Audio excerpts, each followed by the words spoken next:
ഒരു കാലത്തുമില്ലാത്ത വിധം ഇന്ത്യൻ ജനാധിപത്യം അരുംകൊല ചെയ്യപ്പെടുകയാണ്. ഭരണപരമായ അധികാരങ്ങൾ ഉപയോഗിച്ചുകൊണ്ട് RSSന്റെ അജണ്ടയിൽ രാജ്യത്തെ ഹിന്ദുത്വത്തിൻ്റെ ചേരിയിൽ പെടുത്തി ചരിത്രത്തെ മായ്ച്ചു കളഞ്ഞ് അവിടെ പകരം ഹിന്ദുത്വത്തിൻ്റെ അടയാളങ്ങളെ പ്രതിഷ്ഠിച്ച് ചരിത്രം തിരുത്തി ത്രേതായുഗത്തിൻ്റെയും ദ്വാപരയുഗത്തിൻ്റെയും അവശിഷ്ടങ്ങളെ തിരികെ കയറ്റി രാജ്യത്തെ പിന്നോക്കം നടത്തുകയാണ് മോദി സർക്കാർ.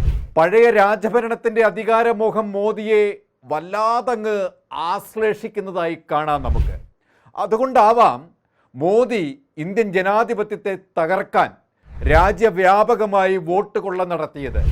ബീഹാറിൽ, ഹരിയാനയിൽ, ഉത്തർപ്രദേശിൽ, മഹാരാഷ്ട്രയിൽ, കർണാടകയിൽ, ഒഡീഷയിൽ, കേരളത്തിൽ തുടങ്ങി ഓരോ ദിവസങ്ങൾ കഴിയുന്തോറും പുതിയ പുതിയ സ്ഥലങ്ങളിൽ നിന്നും വോട്ട് കൊള്ളയുടെ തെളിവുകൾ പുറത്തു വന്നുകൊണ്ടിരിക്കുകയാണ്.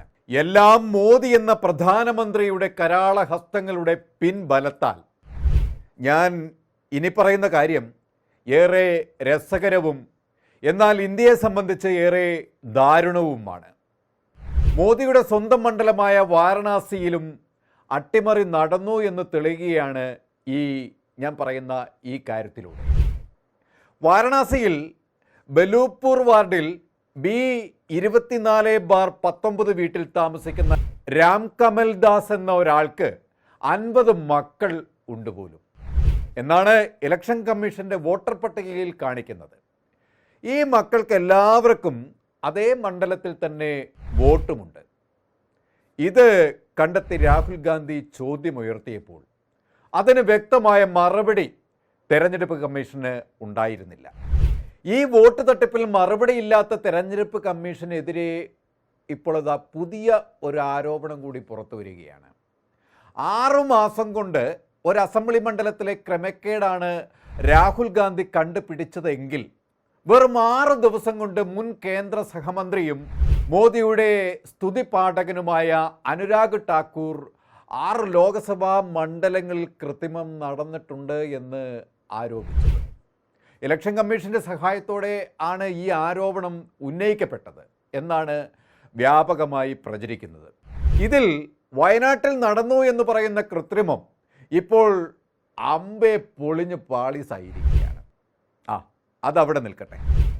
വാരണാസിയിൽ 50 മക്കളുടെ പേരിൽ നടത്തിയ തട്ടിപ്പിന് സമാനമായി ഇപ്പോൾ നമ്മുടെ കേരളത്തിലും വോട്ട് കൊള്ള നടത്തിയ കണക്കുകൾ പുറത്തു വന്നിരിക്കുകയാണ്.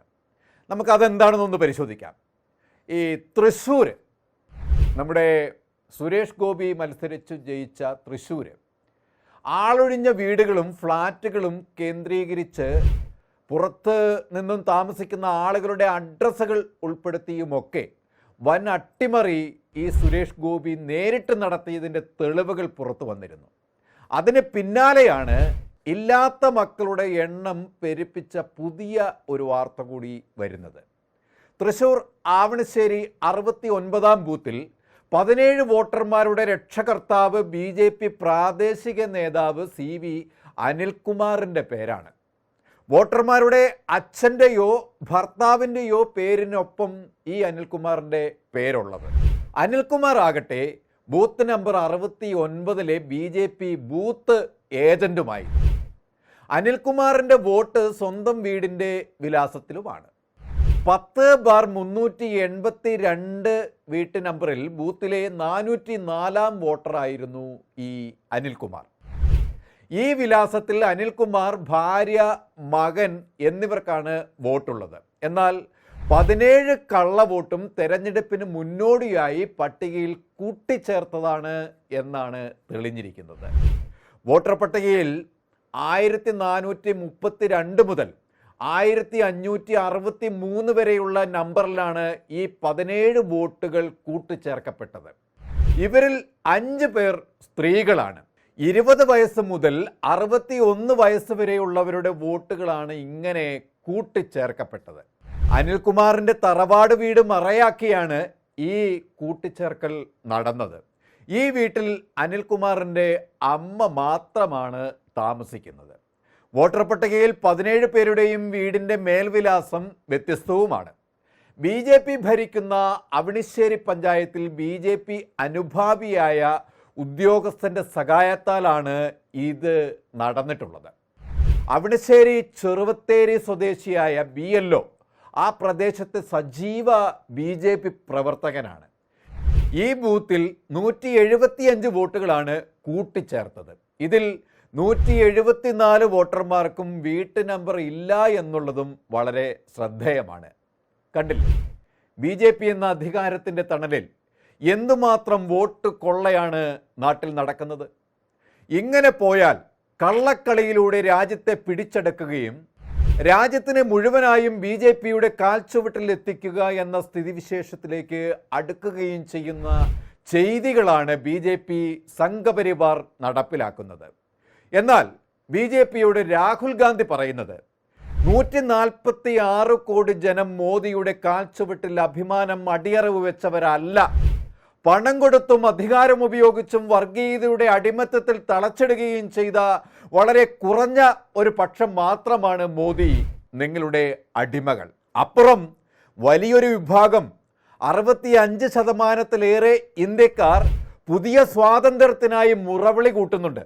അതിന് സംരക്ഷണം കൊടുത്തുകൊണ്ട് രാഹുൽ ഗാന്ധി അവർക്ക് മുന്നിലുണ്ട്. വോട്ട് കൊള്ളയിലൂടെ RSSന്റെ ഹിന്ദുത്വ രാജ്യം സംജാതമാക്കാൻ ഒരു കാരണവശാലും അനുവദിക്കില്ല എന്ന് ആവർത്തിച്ച് പ്രഖ്യാപിച്ചുകൊണ്ട് പ്രതിപക്ഷത്തെ ഒരുമിച്ച് നിർത്തി ഇന്ത്യ സഖ്യത്തെ മുന്നോട്ട് നയിക്കുമ്പോൾ അത് BJPയുടെ തകർച്ചയ്ക്ക് കാരണമാവുകയാണ്. ഇന്ത്യയിൽ BJP 12 വർഷം പൂർത്തീകരിക്കുമ്പോൾ നാണം കെട്ടാലും മോദി രാജ്യത്തെ തിരിച്ച് മതേതരത്വത്തോടെ തരുമെന്ന് ആരും കരുതണ്ട. വർഗീയത കൊണ്ട് ഛിന്ന ഭിന്നമായ ഒരു രാജ്യത്തെയാകും നമുക്ക് മോദി തിരിച്ചു തരിക. ആ രാജ്യത്തെ പുനർനിർമ്മിക്കുക എന്നതാണ് രാഹുൽ ഗാന്ധിയുടെ ഉത്തരവാദിത്തം. അതുകൊണ്ട് തന്നെയാണ് കഴിഞ്ഞ ആഴ്ചത്തെ തൻ്റെ സ്ഫോടകാത്മകമായ വെളിപ്പെടുത്തലിലൂടെ ഈ നെഹ്റു കുടുംബത്തിൻ്റെ പിൻഗാമി ഒരു ജ്വലിക്കുന്ന നക്ഷത്രമായി ഓരോ ഭാരതീയൻ്റെയും മനസ്സിൽ നിലകൊള്ളുന്നത്. അബി പിക്ചർ ബാക്കി ഹേ എന്ന രാഹുലിൻ്റെ പ്രതികരണം ഏറെ ശ്രദ്ധേയമാണ്. ഹരിയാന അസംബ്ലി തിരഞ്ഞെടുപ്പിൽ നടന്ന കൃത്രിമമാണ് അടുത്തതായി രാഹുൽ ഗാന്ധി പുറത്തു കൊണ്ടുവരുവാൻ തയ്യാറെടുക്കുന്നത് എന്ന് ഇതുവരെ വന്നിട്ടുള്ള റിപ്പോർട്ടുകൾ സൂചിപ്പിക്കുന്നത്. എന്നാൽ ശിവഭക്തൻ കൂടിയായ ലോക്സഭാ പ്രതിപക്ഷ നേതാവ് രാഹുൽ ഗാന്ധി വാരണാസിയിൽ കഴിഞ്ഞ വർഷം നടന്ന വോട്ട് ചോർച്ച കൊണ്ടായിരിക്കും അടുത്തതായി രാജ്യത്തെ നേരിടുന്നത് എന്നാണ് ഇപ്പോൾ കിട്ടുന്ന പുതിയ വിവരം. ഇവിടെ കഴിഞ്ഞ കൊല്ലം മോദി ആദ്യത്തെ റൗണ്ടുകളിൽ നിലം തൊടാതെ തൻ്റെ പ്രതിയോഗിയായ അജയ് റായിക്ക് പിന്നിലായിരുന്നു. രാജ്യത്തെ സ്തംഭിപ്പിച്ചുകൊണ്ട് അന്ന് ഇലക്ഷൻ കമ്മീഷൻ വോട്ടെണ്ണൽ മന്ദഗതിയിലാക്കിയെന്നും മോദിക്ക് വിജയത്തിന് വഴിയൊരുക്കിയെന്നുമാണ് മറ്റൊരു ആരോപണം. രാഹുൽ ഗാന്ധി അടുത്തതായി വാരണാസിയിലേക്ക് കണ്ണുകൾ നട്ടിരിക്കുകയാണ് എന്ന വാർത്ത പുറത്തു വരുമ്പോൾ BJP സംഘപരിവാർ ഇപ്പോൾ തന്നെ വിറളി പൂണ്ടിരിക്കുകയാണ്. അതേസമയം രാജ്യത്തുള്ള ജനാധിപത്യ വിശ്വാസികൾ ആഹ്ലാദത്തിലുമാണ്. മോദിയുടെ നാണംകെട്ട വാഴ്ച NDA എന്ന ചീട്ടുകൊട്ടാരം തകരുമെന്ന് തന്നെയാണ് അവർ വിശ്വസിക്കുന്നത്. ഗ്രൗണ്ട് സീറോ ഒരു എളിയ മാധ്യമ സംരംഭമാണ്. ഇക്കഴിഞ്ഞ ദിവസം ഞങ്ങൾക്ക് 1 ലക്ഷം വരിക്കാരെ തികയ്ക്കാനായി എന്നുള്ളത് അഭിമാനപൂർവ്വം ഞങ്ങൾ നിങ്ങൾക്ക് മുന്നിൽ അവതരിപ്പിക്കുകയാണ്. നിങ്ങളുടെ അകമൊഴിഞ്ഞ സഹായമാണ് ഞങ്ങൾക്ക് ഈ നേട്ടം കൈവരിക്കാൻ സാധിച്ചത്. ഇത് വരും കാലങ്ങളിലും നിങ്ങൾ തുടരണമെന്നാണ് ഞങ്ങളുടെ അഭ്യർത്ഥന. കൂടുതൽ വാർത്തകൾക്കും വിശേഷങ്ങൾക്കും ഞങ്ങളുടെ channel like, share and subscribe ചെയ്യുക. കൂടാതെ സബ്സ്ക്രൈബ് ബട്ടണിലെ ബെല്ലൈക്കൺ എനേബിൾ ചെയ്യാനും മറക്കരുത്.